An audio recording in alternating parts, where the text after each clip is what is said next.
میں نے پچھلے گناہوں سے معافی مانگ لی۔ اگر میں نے کسی دن کلمہ نہیں پڑھا اور کسی دن کلمہ پڑھ لیا، مسلمان ہو گیا، تو کیا یہ میری غلطی ہے؟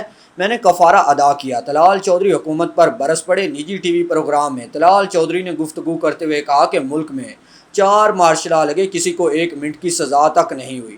پی سی او کے تحت حلف لیے گئے، پوچھا تک نہیں گیا۔ وزیر اعظم پھانسی کے پھندے سے جھول گئے، کسی نے مڑ کر دیکھا تک نہیں۔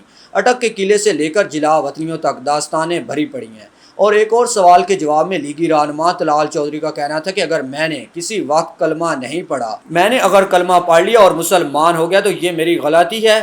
یعنی اگر میں نے آئین کی کتاب کھولی، پڑھ لی، میں سمجھتا ہوں کہ میں نے اپنے پچھلے گناہوں سے سیکھا، میں نے کفارہ ادا کیا۔ کبھی میں پھانسی کے پھندے پر جھولا، کبھی میں جلا وطن ہوا، کبھی میری بیٹیاں جیل گئیں، کبھی پاکستان ٹوٹا، کبھی پاکستان میں 60,000 شہید ہوئے، یہ سب جیلا ہے۔ اس ملک نے بھی اور سیاست دانوں نے بھی کفارہ ادا کیا ہے۔